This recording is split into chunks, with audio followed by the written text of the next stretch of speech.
Hola mi gente, welcome back to my channel. My name is Amavi, and today I want to tell you some tips and tricks for you guys who are first generation, going into college, are in college. This is for you. These are things that I've learned throughout my 4 years of college, and let's get into it.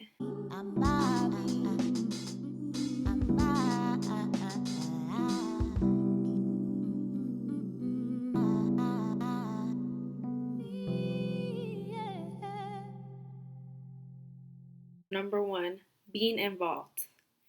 Get involved in anything. There's so many clubs that you can get into.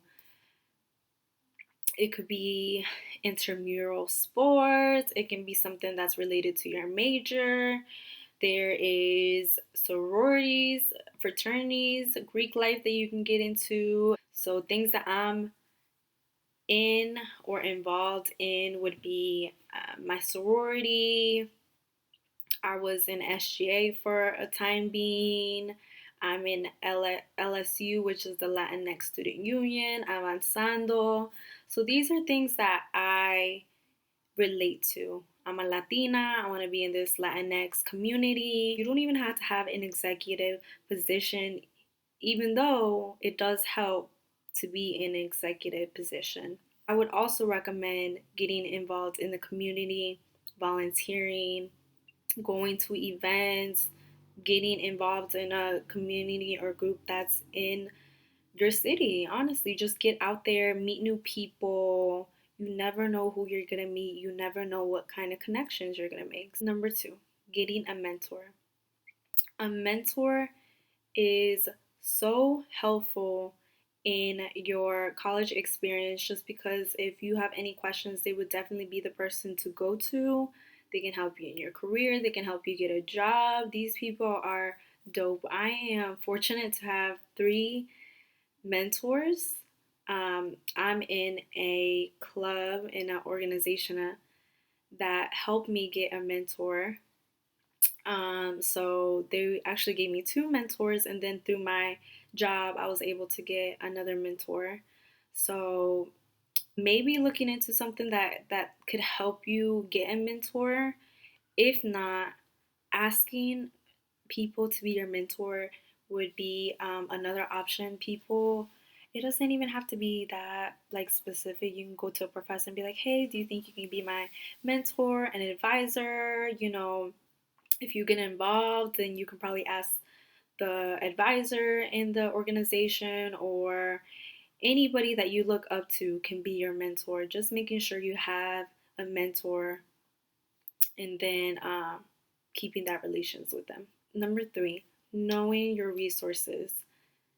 Knowing your resources and then going out and looking for those resources, using those resources is very important.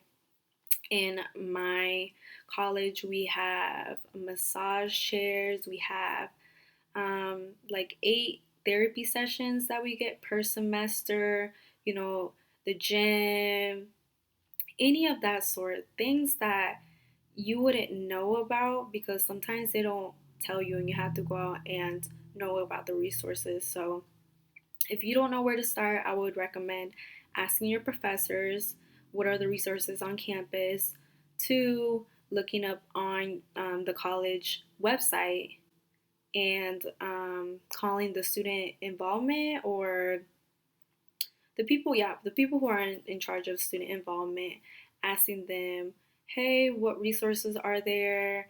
And then they would be able to help you out. So make sure you're using those resources because sometimes they are coming out of your tuition and might as well use them since you're already paying for them. Also, still on resources, like one recommendation that I would use is when you're in classes and you have to get a certain book, sometimes that library has that book, so you don't have to go and rent it, you don't have to go and buy it, you can just rent it through the library. Number four, networking. Honestly, I think that this is more important than grades. Doesn't mean you should go out and get bad grades, but I'm saying that networking is just as powerful. It can get you a job, it can get you recommendations, it can get you references, it can get you in touch with like someone you want to get in touch with. So networking is so important. And again, it can start off with getting involved, knowing people that are in your grade, in your class, same interest, same major. Your professors can be networking. Your advisors can be networking. Honestly, it's all about who you stay in touch with. Number five, help. Don't be afraid to ask for help. I know as first generation students, we tend to not know a lot of things. And I feel like that's why we need to be vulnerable and ask for questions. Asking for help can be a little intimidating, and I understand, especially if you're a freshman, you already don't know a lot of things going into college. It's okay to ask questions, it's okay to not know things. This is such a new experience, and it's better that you know the answer, instead of just assuming things or just guessing it. And it took me a while to ask for help for certain things. But honestly, just having a good support system, that way you can just ask help, and whoever it is, your mentor, your advisor, people that are in your class, don't be afraid to ask for help. Closed mouths do not get fed. So don't be afraid to ask a million bajillion questions. You're not annoying, and it's going to help you out down the long run. Number six, keeping in touch with your advisors. I'm not sure if every college requires you to talk to your advisor. In my college, you have to meet with your advisor before enrolling each semester. But if you don't, I would recommend doing that. Making sure you have a good advisor too is very important, because that can mean numerous things. It can mean that you're on the right path. I've heard stories where advisors gave them the wrong advice and then they set them back for graduation, unfortunately. So making sure that you have a good advisor. And one way of knowing that you have a good advisor is asking people who are the same major as you and be like, hey, what classes are you taking next semester? Or what has your advisor suggested? Just talking to other people and making sure that you guys are like on the same page. And if not, get a new advisor.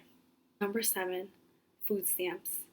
If you are eligible to get food stamps, go for it. Honestly, I know food is expensive out here, especially healthy food, which makes no sense whatsoever, but it definitely helps you out. And if you're living at home, even better, because you're saving food and money. Food and money. Money and food. Money is what I meant to say.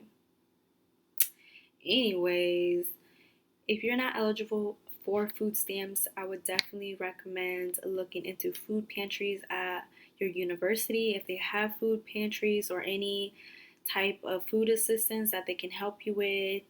Also, looking into the city. The city can sometimes have food pantries or some sort of food assistance as well, grocery assistance that can help you out. So definitely looking into that. And then lastly, if worst come to worst, you can always go couponing. It will save you so much money, and then you can sell stuff as well and make a profit. So it's a win-win. Number eight, communication is key. Not only in relationships, but throughout your life as well. So one of the most important communications that you need to have throughout your college is with your professors. Like letting your professors know what's going on in your life, keeping in communication with them. So if you're financially struggling or having family issues, let them know. And most of the time they'll be understanding. They'll let you get that extension. They'll let you turn in that assignment that you missed.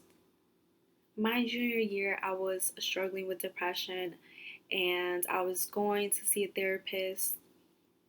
So I was fortunate enough to have my therapist write up a letter for my professors, letting them know what was going on in my life. And my professors let me turn in assignments that were late. They gave me an extension on assignments, and they just worked with me because they understood that I was seeking out help, or um, they understood that I was just like going through some things at that time. Number 9, job fairs. Make sure you go out and go to those job fairs, whether your university's hosting it or the city's hosting them. Go and show your face. My first job fair was my freshman year, and I got a job right on the spot. Like, it was that easy. Most of the time, they just want to see you, talk to you, and that kind of can be like a little interview, low key.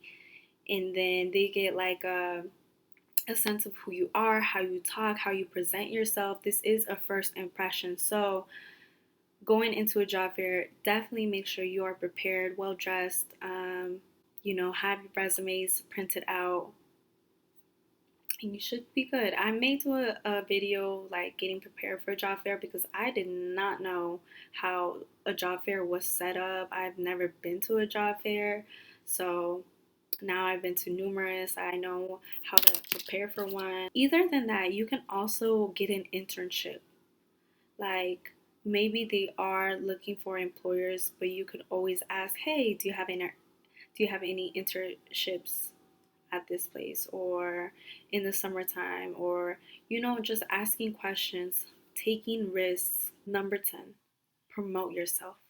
The whole purpose of these 4 or 5 years in college is promoting yourself, putting stuff on your resume, making these networks, connecting with people, and staying in communication. All of this is to promote yourself, so then after college, you are guaranteed a job, you can get a good salary, you have these networks.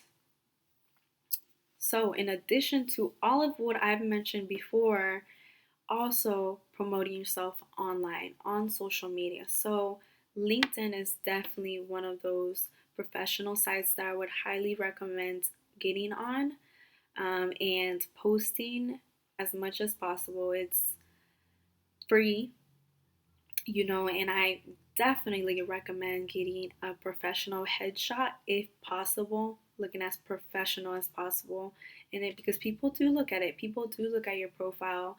They are looking for employers.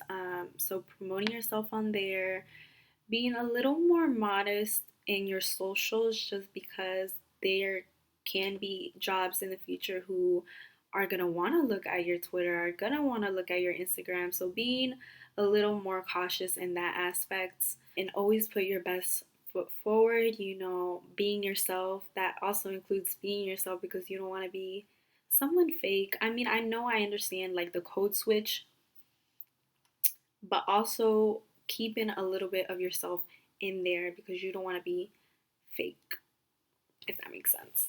And lastly, you are a college student, so that already speaks volume in itself.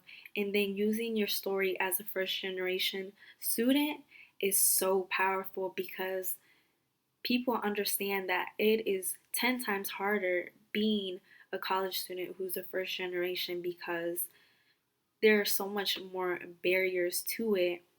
And you can use your story as that motivation, as that power to get that job, to get that internship, to get that promotion, or whatever it is. Thank you guys so much for watching. I hope you guys learned something. These are definitely things that I've learned within my 4 years in college, and that has helped me with promoting myself, putting myself out there, and getting out of my comfort zone. So, thank you guys so much. I will see you in the next video. Bye.